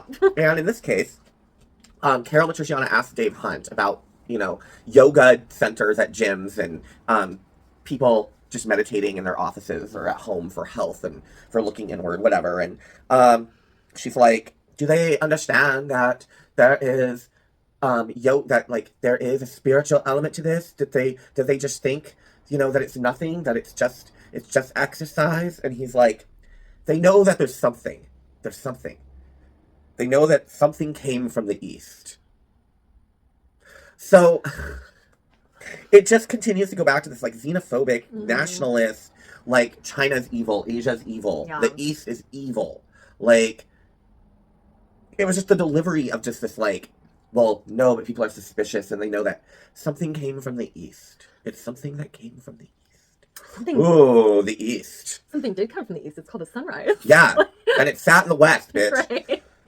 And then he quotes Romans chapter 1, pagans, where he says that pagans worship the creation and not the creator, and that is what's wrong with them, why they're false. That is wrong. No, that is so wrong. As most of us know, we acknowledge and work with and honor what is created and the power and majesty of creation, of the plants, of nature. But we do honor the creator and the creating force and the creative energy, the divine power, but that is also within the plants and nature itself. Yeah. So we acknowledge that God is within and without. It's like, it just, the fact that they quote Romans chapter 1, and they just don't even bother. But no, because if you go back to the first episode, Trick or Treat, Halloween Trick or Treat, and they did talk about paganism, that is the thing, is that they talked about what pagans believe. Yeah. And they didn't say it in a condescending, it was in the first half, like we talked about, where that was the only episode that was even semi-normal. Yes. And it was in the first half, when they were just presenting facts. And when they're tricking you to think that they're going to be, impartial and logical. But they themselves, Carol and Chuck, give the definition and say what pagans, Wiccans, witches, whatever believe, and that it's divine in nature and blah blah blah. Yeah. Now they turn around and they're like, Romans chapter 1, pagans worship the creation and not the creator, and that's what's going on here. It's self-centered. Is what they said. It's a representation of the self-centerism and the wrongness of pagans and Hindus, and that you're being self-centered. Right. So another thing that I had written down that I thought was really funny, and this stuck out to me because, like, I myself am a yoga practitioner. I have had a dedicated yoga practice for about 10 years now. I do yoga several times a week. I've done many types of different yoga. So I know a lot about yoga terminology. So this is why this really stuck out to me. So they were talking about dynamic meditation, which is something that was popular, during the 60s and 70s. Yes. People would just kind of let it all out. Let it all out. Go with what their bodies were telling them to do. It was very primal, intense. It got pretty intense. So they said that Kundalini yoga is the same as dynamic meditation. No, which no, not at all. No. So like, yoga, similar to witchcraft, like, has different segments that are kind of broken up in accordance with the elements. Yeah.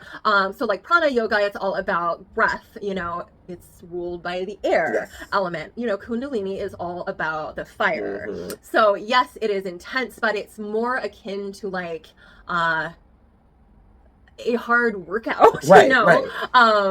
So to put it on the same level with dynamic meditation is already really silly. Right. And then they go on to talk further about dynamic meditation and state that the meditation itself caused reactions in those who practiced it that put them in mental institutions for the rest of their lives.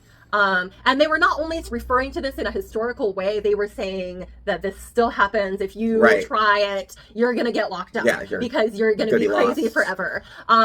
When the reality of the situation was that a lot of people in the 60s and 70s who were doing this type of meditation were doing it in conjunction with LSD and mind-altering substances. Right. And so the reactions that they're talking about actually came from drug-induced psychosis, not the meditation, but they are saying that it was the meditation and not the drugs. Right. When it was the other way around. You're not going to meditate and lose your mind for eternity. No. Well, and that's the thing, is what it makes me think of is there's this book called Be Here Now.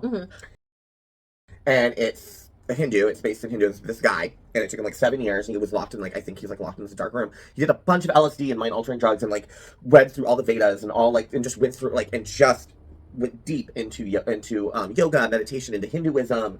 He went through all these levels and he wrote this book while he was under, it was 7 years, and it's this amazing, the book will it blows your mind. Be Here Now will, oh my god, that was a whole thing.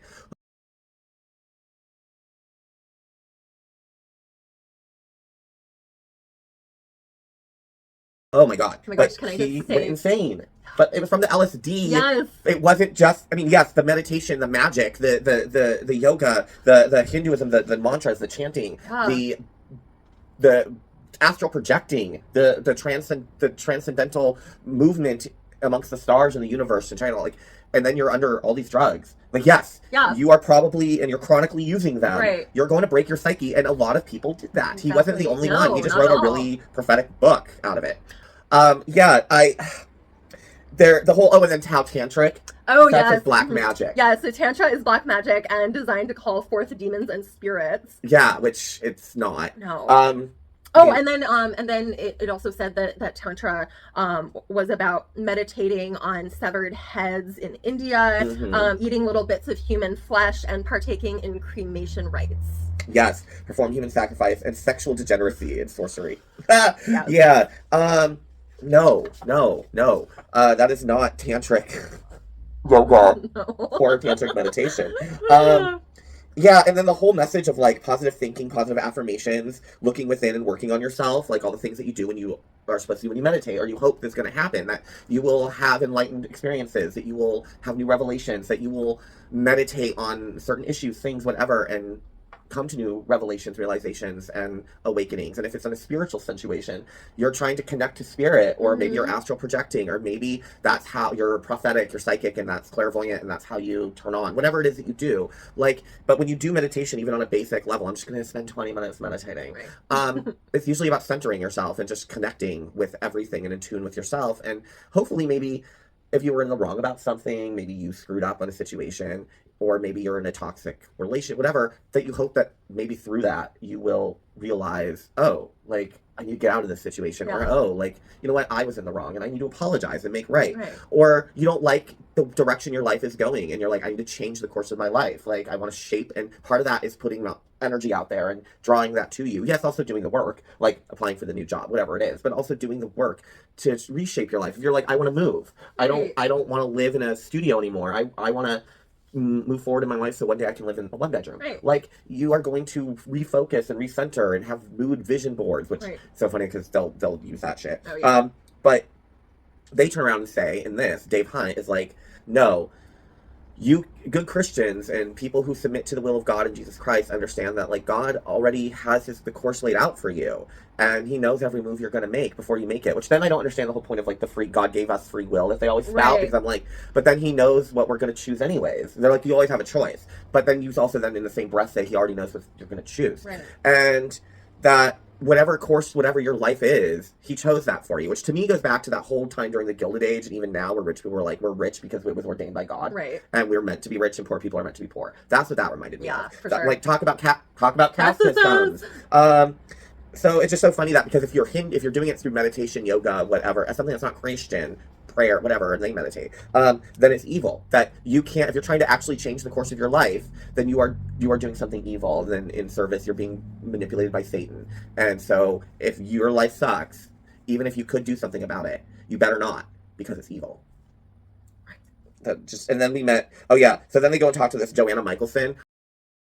Her perm was terrible, as you can see. And as so many were during that time. Yes, and she she was introduced as a former yoga teacher and assistant to a psychic surgeon. I don't know what that is. I have no idea. They do surgery like on your aura. I don't know. And then she wrote a book called The Beautiful Side of Evil. My aura has a blockage, Margaret. Yes. And she calls mantras. She says another word for mantras are charms or spells, and that when you're doing a mantra or an affirmation, you're just doing a mantra. Say your mantras, whatever those are. I am strong, I am beautiful, I am powerful, which are just affirmations. But you can also call those mantras. But then if you're doing the actual, like, Vedic mantras, that's a spell, and that you're actually doing spells. And didn't she say that you were summoning demons? Yes, you are summoning that. She's the one who coined the term that you summon the Hindu demon gods. It was just so. Yeah.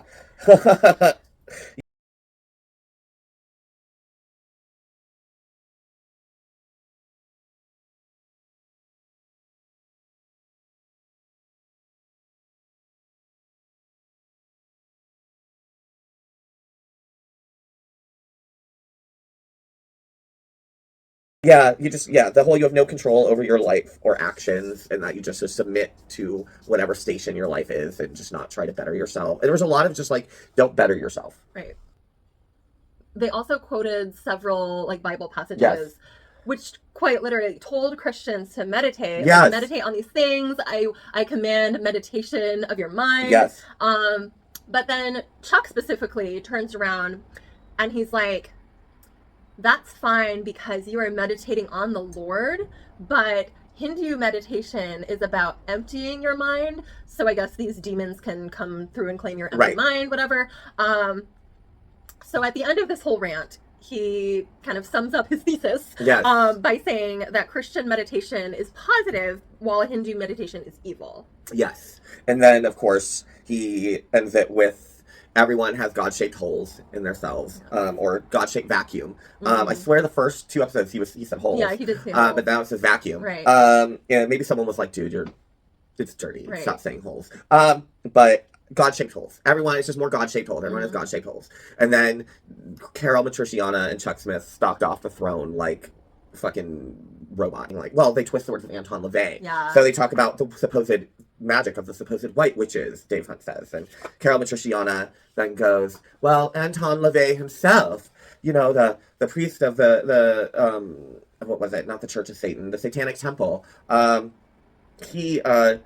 no, it is the Church of Satan. And the Satanic Temple is the new one, the atheistic one. So, well, Anton LaVey was atheistic too. Yeah. But anyway, specifically talking about magic and witchcraft, right? And she goes, you know, but he says specifically himself that there are no good witches. There's no good witchcraft. Magic doesn't come from God. This is such a twisting of what he says. What Anton LaVey says, what we all say, and I will quote from a wonderful movie I love. Mm-hmm.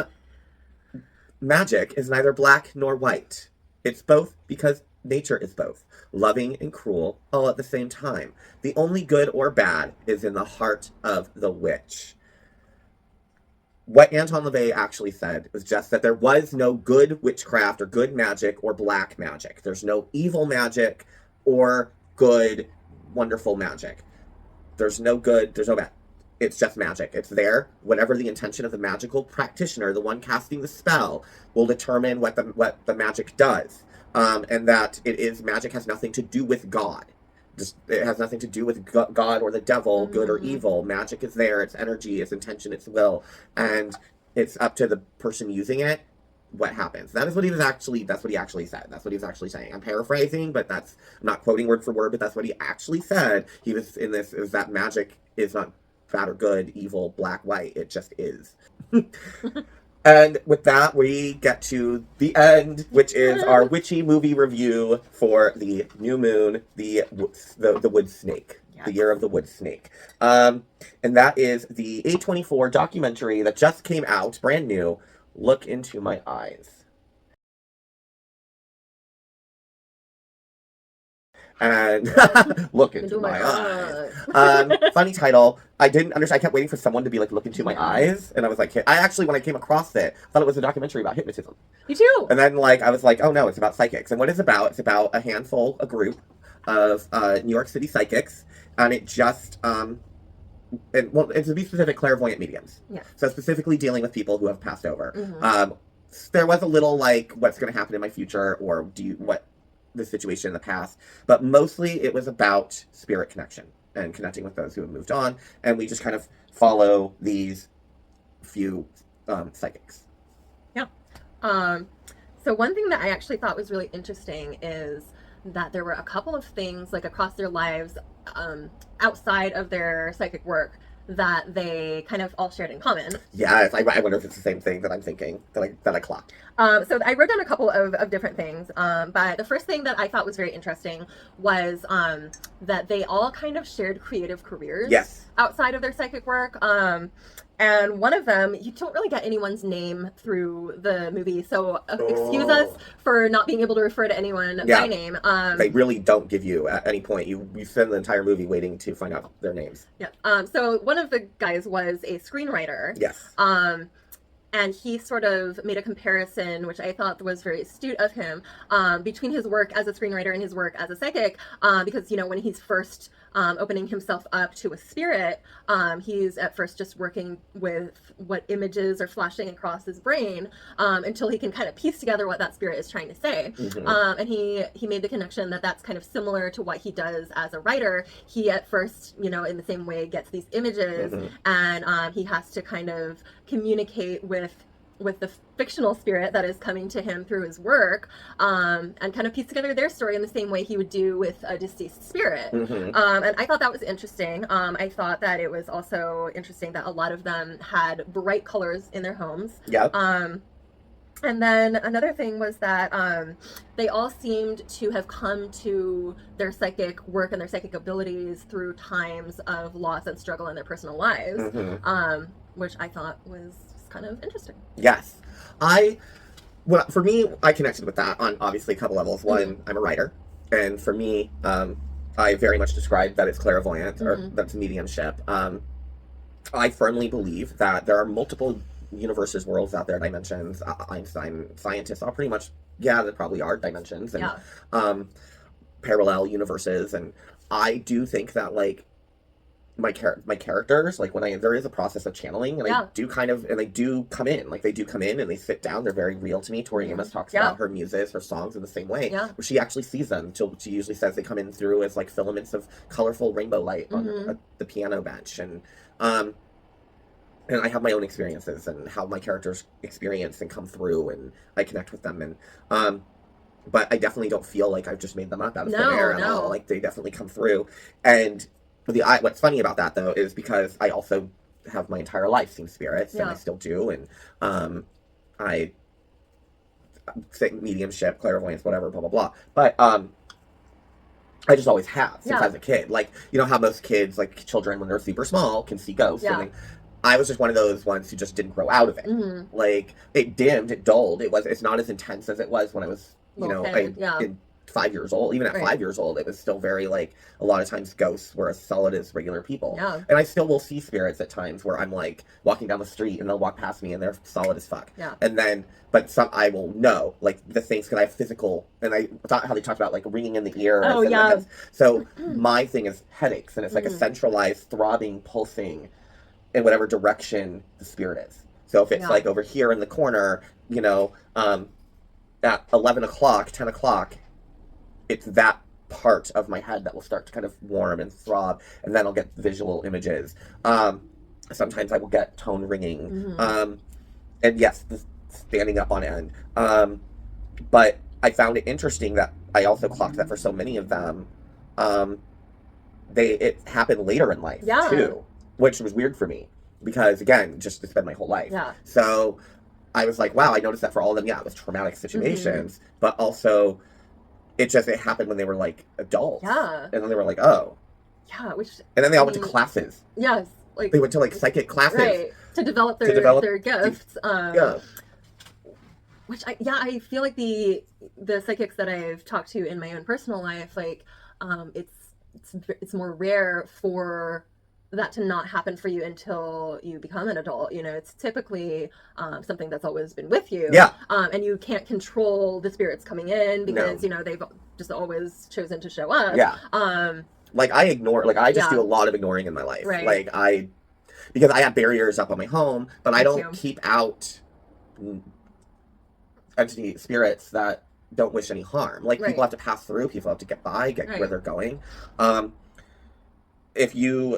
Spirits, when they pass, when they're going through, they don't necessarily see you. But they do see psychic mediums, they see clairvoyance, they see people spiritually attuned, they see witches. Because witches, even if, before you started your path in witchcraft, if you never experienced, like could connect with ghosts, whatever, blah, blah, blah, and then you're like, oh, I'm a witch, and you then are like, I'm going to study this, and you go into witchcraft. Being a witch, what that means is dancing in the spirit world. Being a witch at its root and what witchcraft is, but being specifically witchcraft and being a witch and what a witch is. It is, we have one hand, one foot in the spirit world, in the realm of spirits and ghosts and deities and gods and everything. And then we have one hand and one foot in this world. We're like two-faced. We're split. We are the waxing and the waning. We are the dark and the light of the moon. One side here, one side there. And guess what? The side that's the glowing moon, that's in the spirit world. That glow is your magic. It's your witchcraft. If you're a psychic medium, clairvoyant, whatever, that is your energy. And they can see that. Absolutely. They might not necessarily see you, but they'll see that in kids, especially babies, because they're still one and out the other. That is how a lot of times ghosts who maybe didn't die in said house or apartment, whatever, will then suddenly get a haunting because they are seen. Something sees them. They're looking to be seen, to be heard, to be found, to know where they're supposed to go. Especially those that still need help with that. And a lot of times they'll be like, oh, someone's finally seen me. This must be where I'm supposed to be. No one's seen me until now, or I didn't see anyone until now. Now I see someone. And yeah, it's your 3-year-old. Like, or it's me on my tricycle in my great-grandparents' driveway. And I started talking to a boy when I was like 5 who I thought was a neighbor, and it turned out no, he lived and he had lived lived on the property, but I didn't know that. I was too young. He was solid to me, and he was friendly, he was nice. He wasn't, so I thought he was a real kid from the neighborhood, and that's how it was for me.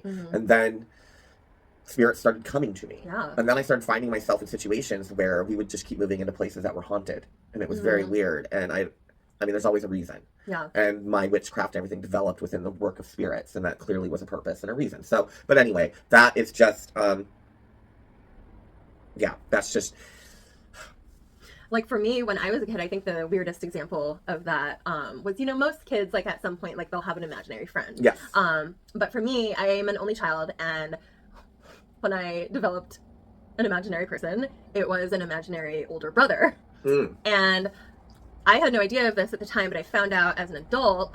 My mom also went through like a situation with a pregnancy that did not continue. Right. And it was roughly like 5 years before I was born. And this brother, when I was, you know, 4, like how I saw him is he looked, you know, 8 or 9. Right. So the ages would match up. Right. And I didn't know any other kid that had this imaginary family member that they could see so visually clearly and that would offer his help and protection like I experienced. Yeah. You know, for me, it truly was not this play pretend let's have fun game. Like this was a real person. Yes. And then I found that out probably, you know, in my late 20s is when my mom told me about this situation. And I didn't tell her about the imaginary brother, but I certainly thought about it whenever she did tell me, because I truly believe like that I was visited. Oh, for sure. him. That was him. Yeah. Yeah. This film had a lot of moving parts.